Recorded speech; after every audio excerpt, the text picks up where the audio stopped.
সুপ্রিয় শিক্ষার্থী, আসসালামু আলাইকুম। সপ্তম শ্রেণীর প্রিয় বন্ধুরা, তোমাদের জন্য আমি আজকে যে ক্লাসটি উপস্থাপন করতে চলেছি আমাদের বাংলা দ্বিতীয় পত্র থেকে, সেটি তোমাদের সবারই জানা। তোমরা এই জিনিসটা খুবই পারো। আজকের পাঠ হচ্ছে আমাদের চিঠিপত্র, চিঠি বা পত্র। এটা আমরা আসি। আমি এমনি জানি যে তোমরা যারা পঞ্চম শ্রেণী পাশ করে এসেছো, ষষ্ঠ শ্রেণী পাশ করে এসেছো, কারণ পঞ্চম শ্রেণীতেই তোমরা এটা খুব ভালো করে শিখে ফেলেছো কি করে চিঠিগুলো লিখতে হয়। তো এইগুলো তোমরা এখন আমরা যদি এটাকে ভালো করে বুঝতে পারি এই পাঠটা, তাহলে আমরা চিঠিপত্র লিখন কৌশলগুলো শিখতে পারবো বা চিঠিপত্রের অংশ সম্পর্কে জানতে পারবো এবং চিঠিপত্রের শ্রেণী বিভাগও করতে পারবো। তা আসো আমরা তাহলে আমাদের কাজে চলে যাই। চিঠি বা পত্র। পত্র শব্দের আবিধানিক অর্থ হচ্ছে চিহ্ন।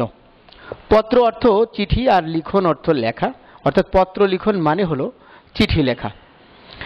তা চিঠি বা পত্র লিখনে কি কি গুরুত্ব আছে, কেন আমরা এটা লিখে থাকি? চিঠির মাধ্যমে পত্র লেখকের বোধ ও চিন্তা শক্তির বিকাশ ঘটে। সত্যি কথা, তোমাকে যদি আমি এখন সিম্পলভাবে কথা বলতে বলি, তাহলে তুমি যেভাবে কথা বলবা, আর আমি যদি তোমাকে বলি তুমি একটা চিঠি লেখো, দেখবা যে তোমাদের মনের মাধুরী মিশিয়ে তুমি সুন্দরভাবে লেখার একটা প্রচেষ্টা গ্রহণ করবা। তখন কি হয়, তোমার যে একটা সুপ্ত প্রতিভা আছে, সেই প্রতিভা বিকাশ লাভ করার সুযোগ পায়।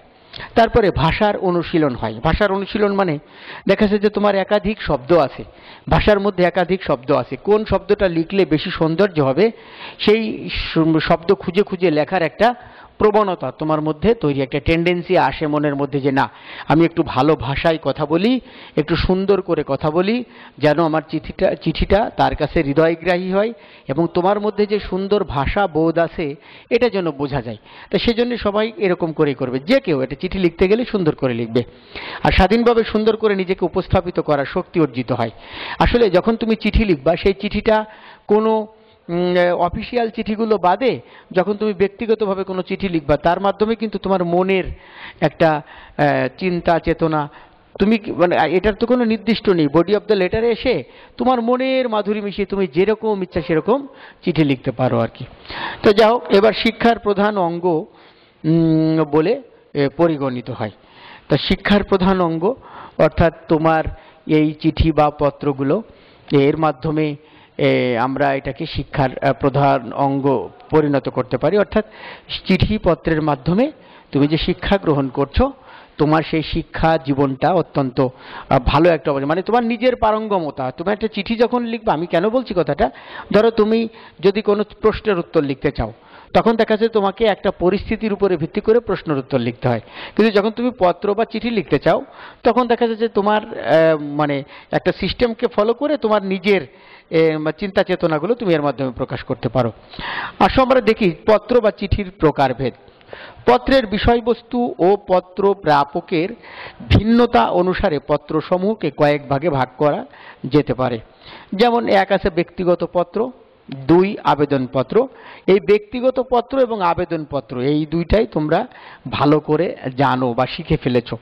এরপরে আসছে একটা নিমন্ত্রণ পত্র, তারপরে একটা আছে অভিনন্দন পত্র, তারপরে পত্রিকায় প্রকাশের জন্য লিখিত পত্র, তারপরে ব্যবসায়িক পত্র, তারপরে দলিল বা চুক্তিপত্র। তাহলে কয়েক প্রকারের পত্র আমরা পেলাম। তার মধ্যে কি কি পেলাম? ব্যক্তিগত পত্র, আবেদনপত্র, নিমন্ত্রণ পত্র, অভিনন্দন পত্র, পত্রিকায় প্রকাশের জন্য লিখিত পত্র আর ব্যবসায়িক পত্র এবং দলিল বা চুক্তিপত্র।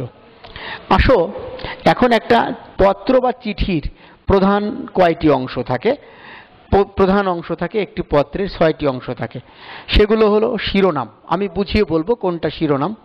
শিরোনাম যখন তুমি ওই যে লেখো, আমরা চিঠি লেখার সময় যখন আমরা উপরে একটু ঠিকানা লিখি, তারিখ লিখি, এটা হচ্ছে সেই শিরোনাম। তারপরে সম্ভাষণ বা সম্বোধন, যে প্রিয় বন্ধু, প্রিয় কোয়া, এটাকে আমরা তোমার একটা সম্ভাষণ করি। তারপরে পত্রগর্ভ, পত্র লেখকের স্বাক্ষর, প্রেরকের ঠিকানা, প্রাপকের ঠিকানা, এগুলো আমরা লিখে থাকি আর কি। তাহলে দেখো একটা প্রশ্ন তোমাদেরকে যে বললাম, বার্ষিক পরীক্ষার প্রস্তুতি জানিয়ে তোমার পিতার নিকট একটি পত্র লেখো। এটা তোমার জন্য আমার এটা ধরো কাজ রয়ে গেল। তো সেই কাজটা আমরা কেমন করে করতে পারি? এরকম একটা পত্র এখানে রয়েছে যে দেওয়ানহাট মোড়, বা এই যে এটা হচ্ছে শিরোনাম, পাক জনাবিশু, এটা সম্ভাষণ।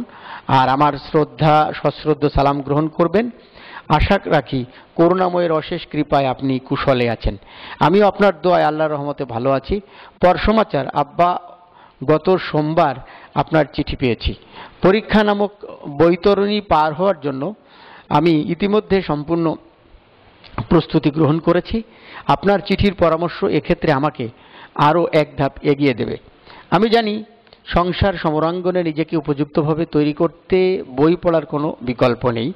বার্ষিক পরীক্ষায় এবার প্রথম স্থান অধিকার করতে পারব বলে আমার দৃঢ় বিশ্বাস ও অঙ্ক ইংরেজি সহ সকল বিষয়ে আমার পূর্ণ প্রস্তুতি রয়েছে এবং এ সকল বিষয়ে সর্বোচ্চ নম্বরের ব্যাপারে আশাবাদী। আপনি নামাজ আনতে আমার জন্য দোয়া করবেন।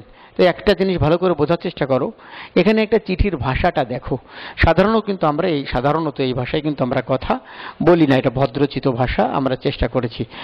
আম্মু বা আম্মা, ঝিনুক বা মেহেরজান সহ সকলেই নিশ্চয়ই ভালো আছে বা তাদেরকে আমার সালাম ও শুভেচ্ছা দিও। ইতি আপনার স্নেহধন্য মোহাম্মদ সৌরভ ইত্যাদি। প্রেরকের ঠিকানা, প্রাপকের ঠিকানা। তাহলে দেখো, ইতি যখন আপনার, এটা হচ্ছে আর একটা অংশ, স্বাক্ষর, আর প্রেরক, প্রাপক, এই হলো 6টা অংশ। এই 6টা অংশ যদি তুমি সুন্দর করে লিখতে পারো তাহলে তুমি 6টা নম্বর, তোমার অনেক ক্ষেত্রে 6-এর মধ্যে 6 পাওয়ারও পসিবিলিটি থেকে যায় আর কি, সুন্দর করে যদি তুমি করতে পারো। আচ্ছা, এরপরে আসো, দেখো পত্রের মধ্যে আমরা যে জিনিসটা বুঝতে পারলাম যে আমরা ব্যক্তিগত পত্রই আমরা এখানে আলোচনার মধ্যে এনেছি, আর হচ্ছে তোমার দরখাস্তও আমাদের আলোচনার বিষয়ের মধ্যে আছে। এখন একটা যদি ধরো, তোমার এই দরখাস্তর মধ্যে আবার বিভিন্ন প্রকার আছে দরখাস্ত। যেমন একটা হচ্ছে চাকরির আবেদন, একটা ছুটি চেয়ে আবেদন, বিভিন্ন আবেদনপত্র কিন্তু বিভিন্ন রকম। তা আমি আসলে কি, তোমরা এটাও ভালো করে জানো যে পত্র বা চিঠি থেকে তোমাদের সামনে ডিসকাস করে তোমাদেরকে শিখিয়ে দেবার মতো খুব একটা বেশি জিনিস নাই। আমি তোমাদের সিলেবাসভুক্ত যে জিনিসগুলো আছে সেগুলোই আমি তোমাদেরকে শুধুমাত্র পড়া দিয়ে দেব। তা পড়া দিয়ে দিতে গেলে শুধুমাত্র মুখে বলে দিই যদি পড়ে আসবা তাহলে কি হয়? কারণ আমি জানি যে কয়টা সিলেবাসে তোমাদের পত্র আছে সেটা তোমাদের কাছে এটা কোনো ব্যাপার না, তোমরা এমনিতেই এগুলো পারবা, পত্র হোক আর দরখাস্তই হোক। তবে আমরা টুকটাক একটু আলোচনা করলাম আর কি। এখন দেখো, তুমি এই শিক্ষা সফরের গুরুত্ব উল্লেখ করে ছোট ভাইয়ের নিকট একটি পত্র লিখতে হবে, শিক্ষা সফরে কেন তুমি যাবা আর কি। তাহলে দেখো, এইটা ছিল প্রথম শিরোনাম। তারপরে সম্ভাষণে স্নেহধন্য মেহরাজ, আশা করি শারীরিক ও মানসিকভাবে ভালো আছো, আমরাও ভালো আছি। তুমি জেনে খুশি হবে যে আগামীকাল আমাদের ক্লাসের সবাই মিলে বগুড়ার মহস্তানগড়ে শিক্ষা সফরে যাচ্ছি। আসলে আমাদের প্রত্যেকেরই প্রতি বছর শিক্ষা সফরে যাওয়া উচিত।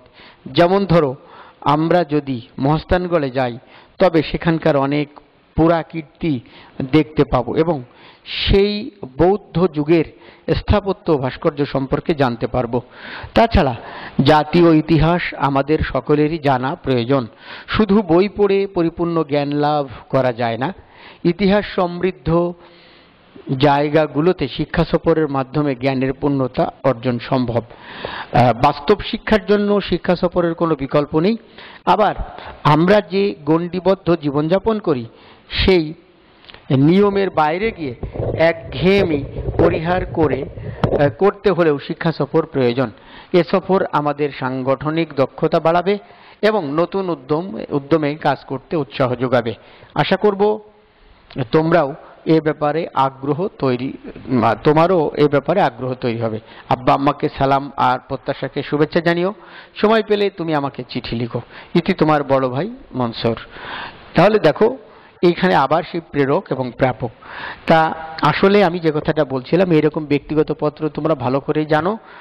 আর দরখাস্তর মধ্যে কয়েক প্রকারের রয়েছে, সেগুলোও তোমরা পঞ্চমে থাকতেই আল্লাহর রহমতে আমি বিশ্বাস করি, সেই সময় তোমাদেরকে বলেছিলাম তোমরা পঞ্চমে যেগুলো শিখেছো সেইগুলো দিয়েই তোমরা ষষ্ঠ, সপ্তম, অষ্টম, নবম, দশম পার করে ফেলতে পারবে। তবে হ্যাঁ, অষ্টম, নবম, দশমে গেলে কি ওখানে একটু চাকরির আবেদনপত্র ব্যাপার থাকে বা পত্রিকায় পাঠানোর জন্য একটা পত্র লেখার মতো ব্যাপার থাকে, তুমি যদি এরকম তা সেইগুলো আমরা সেখানে শিখবো। এখন আমি তোমাদেরকে অনুরোধ হলো এইরকম যে তোমাদের যে পাঠ্যপুস্তক আছে, তোমাদের যে সিলেবাস আছে, এই সিলেবাস অনুযায়ী তোমাদের যে কয়েকটা তোমার পত্র বা দরখাস্ত রয়েছে, সেই পত্র বা দরখাস্তগুলো তোমরা নিজ দায়িত্বে সবাই এগুলো সুন্দর করে পড়ে ফেলবা, যেন পরীক্ষায় পড়লে তোমরা যেন চমৎকারভাবে লিখে ফেলতে পারো।